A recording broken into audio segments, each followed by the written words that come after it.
Welcome to another edition of our Conscious Conversation podcast. I'm your host, Gabe Osterhout, and this month we have a great guest. We're here in the Q Center with Dr. Kelly Clark, who invited us down, and we're also here with Kiana Watson, who helps run these Conscious Conversations. And ladies, thank you so much for joining us. And Dr. Clark, is somebody who hosted it this month. Can you kind of talk a little bit about why you stepped up and decided that to host it here in the Q Center?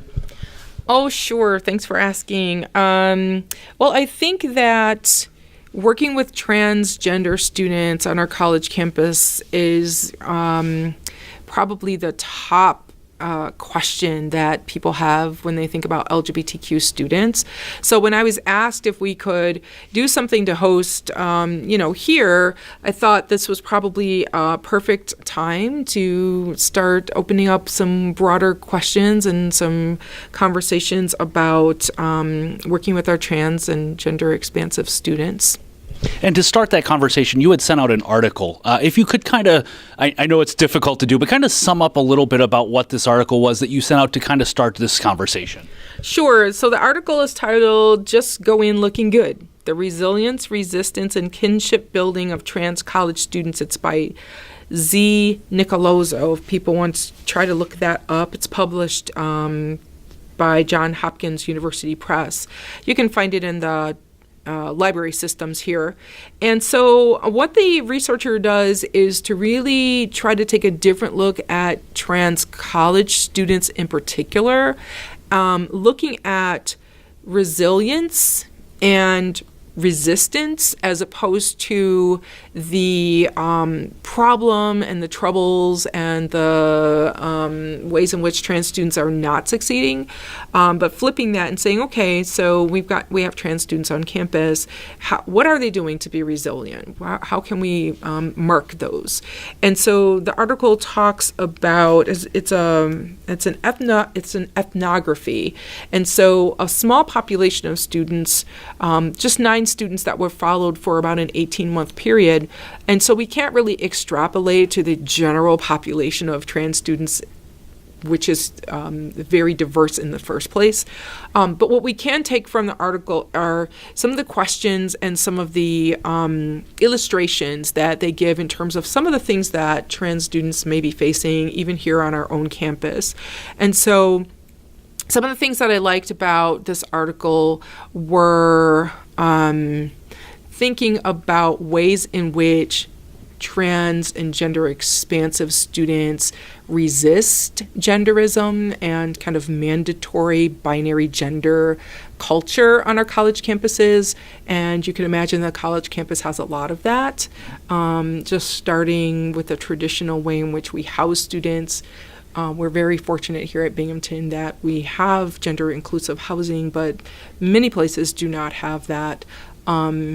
We think about ways in which we set expectations for instance, let's say you've got a student who is taking a poetry class and they are tasked with writing a love sonnet, right? And so students or a faculty member may expect that the male students would be writing to a female, right, student or a female person. The female person would be writing to her beau. And there are all ways in which things just get coded throughout what we do. And so our, gender expansive and trans students have to now negotiate. How do I do this paper, right? Do I do it in a way that outs me in class? Am I ready to have this conversation with my peers in class? Do I care if my faculty member knows? What's the power dynamic there? Is this going to be something that could hurt my grade, right? And so even just in trying to negotiate one assignment, our students can be kind of forced into this cultural understanding of kind of forced gender binaries, right? And so what this article does is to think about those things and to literally ask trans students, what are some ways that you're experiencing this on your particular campus, and what are some ways that you resist?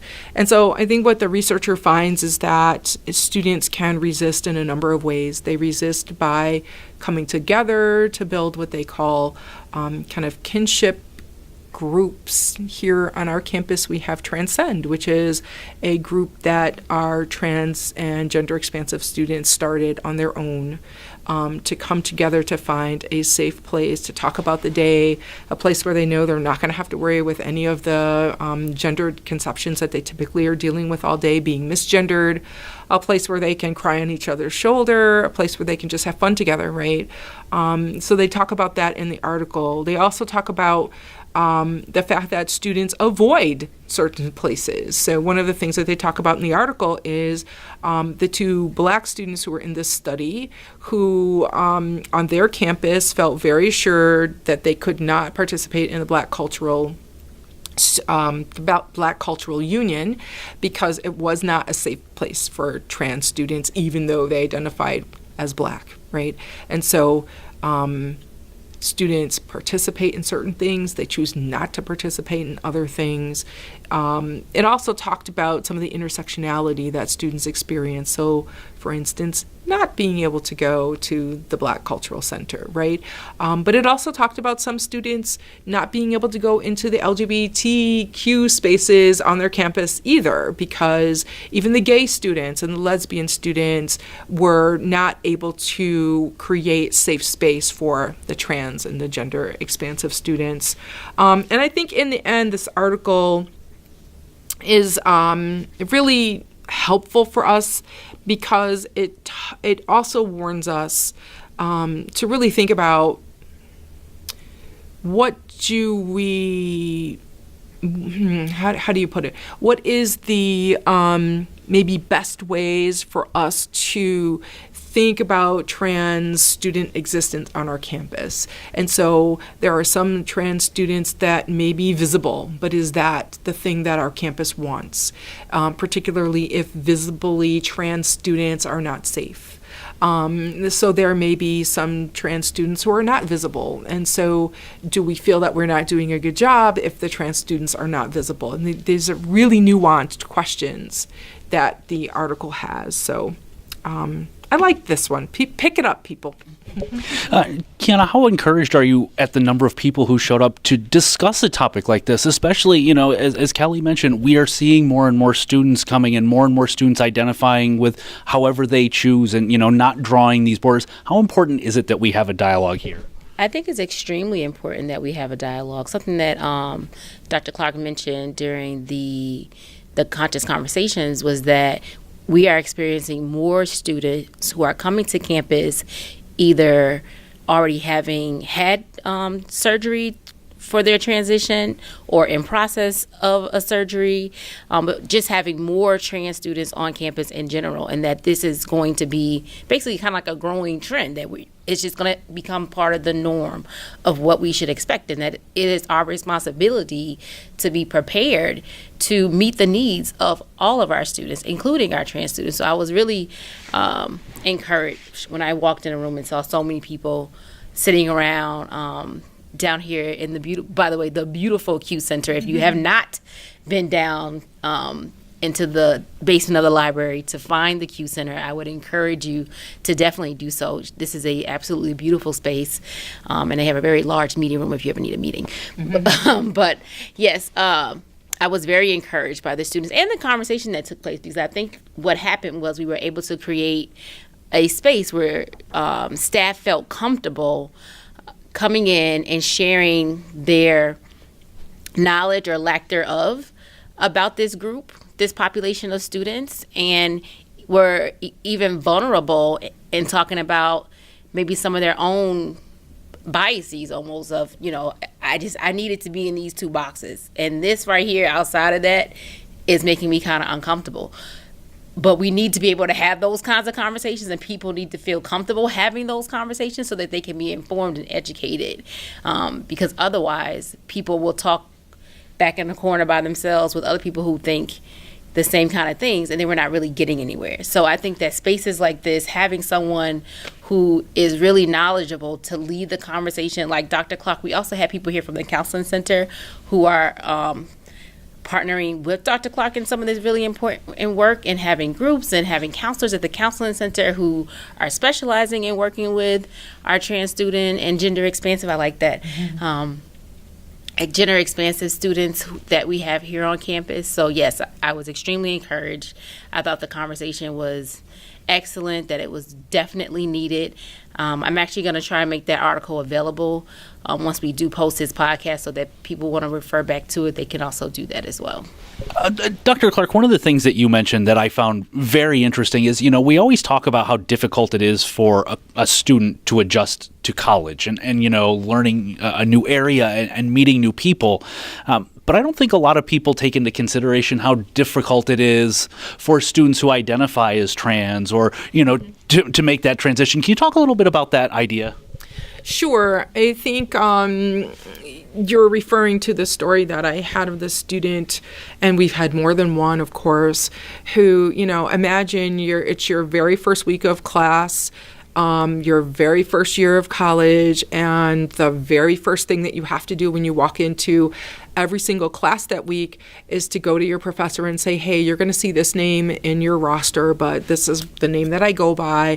I identify as, whatever it is that they identify as, or please call me, use they, them pronouns for me. And that is a lot of bravery for a just 18-year-old, student who graduated from high school 2 months ago, who is now expected to negotiate that on a college campus. It speaks to the importance of having protocols and procedures on campus so that students are not forced to out themselves in that way, and which we are working on here. There are ways for our students to be able to change their names and systems on our campus. Unfortunately, they're not at the level of policy just yet, only because our I hate saying physical because it's computer systems, but there's no physical space for a nickname in our systems. And so we will go in and manually change the student's legal name to the chosen name that they would like to have put into our system. But we have to do that for every system. So we change it in the email, we change it in the for their banner. Not banner, but we change it in their my courses. We change it for their ID cards, and that's a lot of work.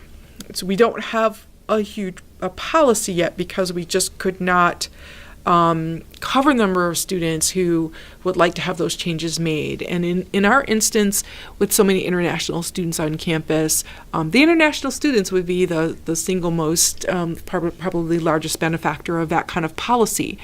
However, it is coming. ITS is currently working on the new installment of our updated banner system, which does in fact have a nickname field that we can use. In speaking with them, I had a meeting with them a couple of days ago. We expect that by the fall there will be some functionality, and that certainly by the end of October that we will be able to fully publicize a campus policy to the entire university. Having said all that, if people know students for whom having a name change would be important for them, they are certainly able to refer that student here to the Q Center. I will work with them to make sure that happens. But you can imagine when we talk about resiliency, right, and we talk about psychological well-being of students, most first-year students are exhausted by the end of their first week of classes. It's new. They've worried themselves to death for months before coming here. And, when I talk to our first-year students, I think their number one thing that I hear from them is, I don't know if I'm going to be able to do the level of work that Binghamton requires. I hear it's really hard. And then adding on this layer of identity issues, and then think about what that means for a student who also has intersecting identities, a student who is both trans and disabled, a student who is trans and international, a student who is trans and a student of color, so a student who is trans and from a low income background, right? And how much more stress that adds to their just existence on campus. And when they're supposed to be paying attention to class and putting energy into paying attention and learning and being able to pass exams and write papers, there's a whole lot of energy going towards just maintaining,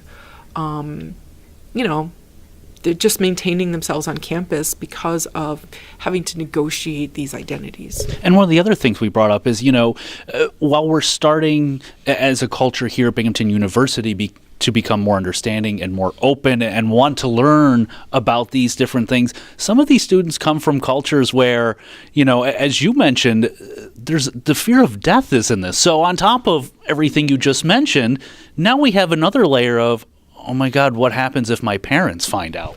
Right. I mean, and I think we have what I often say to people is LGBTQ identities know no borders, right? And so you're going to find people in the disabled community who are also people who identify as LGBTQ. Certainly our international students are coming to us. They're also LGBTQ. Our sister institution up at Albany has several students who have sought political asylum due to their sexual orientation and gender identity, right? I don't know of any people here at our institution, but certainly coming from backgrounds and cultures where, the family response to a person's coming out is to stone them, that it's not that we do have students on our campus who are not just worrying about their families disowning them, right?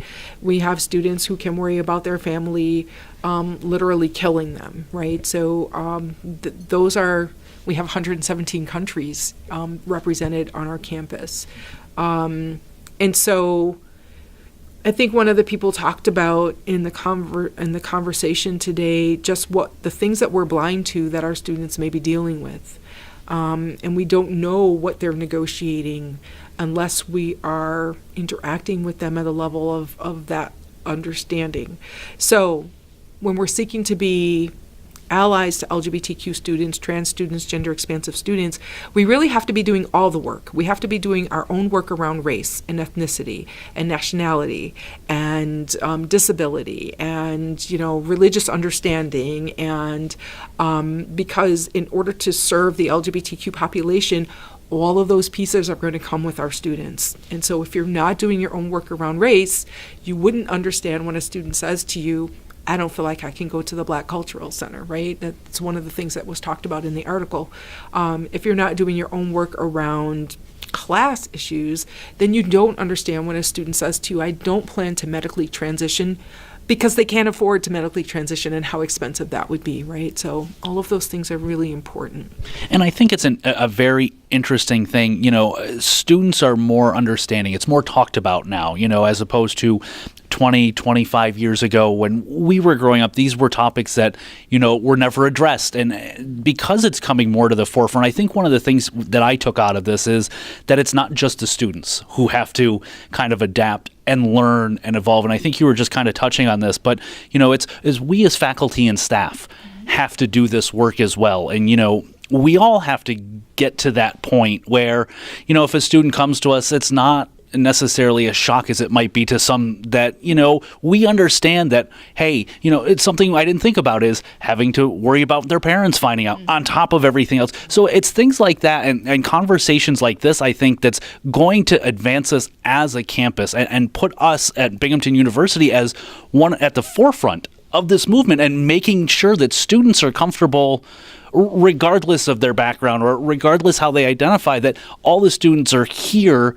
to do work and can focus on that one thing. And I think, and part of the reason we did this is because it does start with faculty and staff. Oh, absolutely. I've had students who've come to meet with me, in my other role with the care team, who said, I had a professor that I told them this is my chosen name, but the professor continued to call them by the name that's on the roster, continued to send out sheets with everyone's names and assignments for who your group is going to be with that name. And now that student who's already anxious in general was over the top with anxiety, because how do they now navigate that with their classmates who they've introduced themselves with their chosen name, that this name is here. So now the professor where someone maybe you wouldn't have known had you not seen that name on that page. You know what I mean? So I think we absolutely have a responsibility as faculty and as staff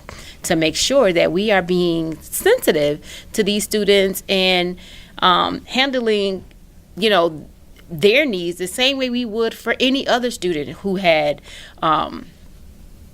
a need in our class, and that we don't allow our own personal biases to impact the way in which we treat those students in our classrooms. I think that is what's most important. I think sometimes we get so caught up in, well, people are trying to make me be a believer of this or a believer of that. It's not about being a believer of anything. It's about respect.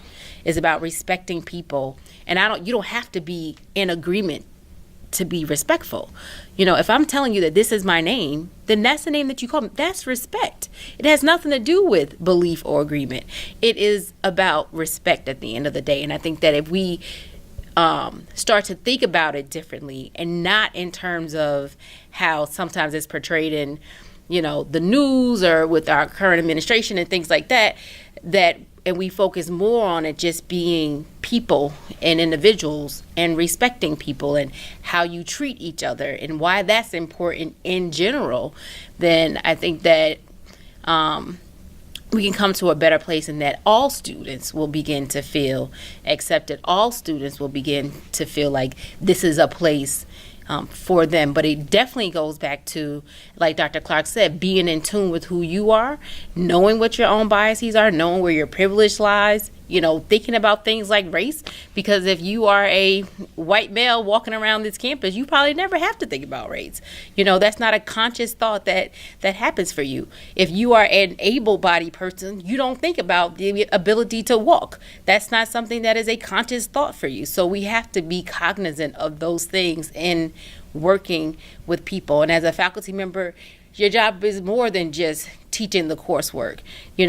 As a staff person, my job is more than just meeting with students and teaching them about resources. I have another responsibility. We all have a responsibility. And I think it really goes back to respect. And I think another thing is, and we started talking about this, is stop trying to put people in boxes. Yeah. Get rid of those labels. People are people. See them for who they are, no matter how they appear, it's a person, a person with feelings. And the whole idea is, the more conversations like this that we can have, the more dialogue that we can have, the more understanding and breaking down of barriers that we have, the faster that we're going to get to a spot where none of this really matters to people anymore. People aren't going to be so put off by, I don't know how you identify, but it's more of, you're a person, I'm a person, and that's really all that matters. So the more that we can have these conversations, the more that there's information put out there, the better we're going to be as a campus community and as a world as a whole. So real quick, in conclusion, if people want to start more of these conversations, want to talk to somebody about this, Dr. Clark, what would you recommend? Well, they can simply send us an email to lgbtq@binghamton.edu, and we do a lot of these kinds of conversations actually on campus. One thing that I will say is I don't want to leave anybody with the thought that Binghamton is not doing well. We actually are in a very good space for the work that we're doing on campus. Anytime I ever go to anybody in administration and say, hey, we need to be doing this, the response has been, of course we do. Let's do it. How do we make it happen? And so any of the issues that people may be having are not because there is an ill will or an ill intent or even a decision not to be doing some things. We are stuck in some spaces because of circumstance that we are trying to overcome. And so I would also say if people know of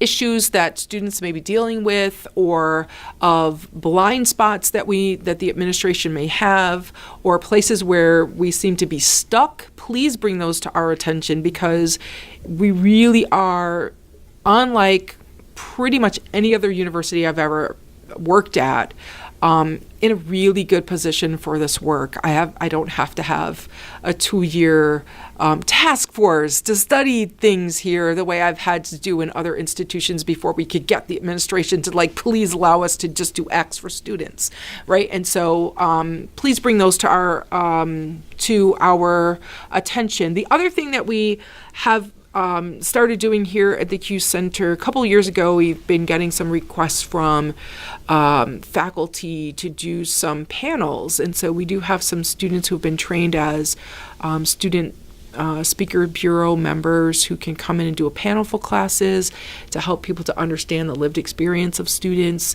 And so we're happy to send in a trainer, send in a panel, and to even create whole unique workshops for folks on campus. The other thing that I should say is that people can begin to look for our new Safe Zone Active Ally training, which is rolling out a little bit at a time this semester and a little bit more in the fall. So people can come and work on their own understanding of what it means to be an ally to the LGBTQ community. Dr. Clark, Kiana, thank you so much for joining us for this Conscious Conversation podcast. And remember, the whole idea of the Conscious Conversation is to start a conversation in a safe space, to start discussing the topics that are affecting our students in a day-to-day life. It's not to be judgmental. It's not anything like that. You know, some people come and they just listen. Some people come and share. But the whole idea is to get these conversations started. The more we can get these conversations started, the quicker things are going to start changing. So remember, as you're walking around, you don't know what a student is going through, or a faculty or staff member. So treat everybody with kindness and respect, as Kiana said. And as I always say at the end of each of these podcasts, take care of yourself and one another. Be there for people. Don't force them, but be there for people and let them move at their own pace. And eventually, hopefully sooner rather than later, but eventually this might be not a topic that we have to deal with at all, because it's just a normal thing. And we hope that's where we're becoming, not only as a campus community, but as a culture.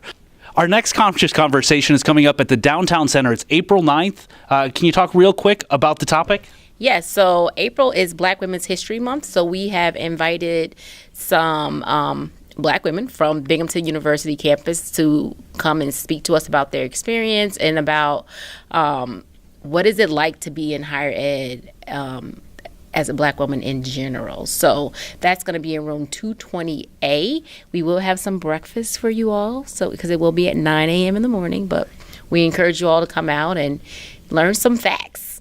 Come join us for the conversation. That's what it's all about, starting the dialogue. If we can start talking about things, that's when we're going to bring about a change. For this month's Conscious Conversation podcast, I'm your host, Gabe Osterhout. We'll see you again next month.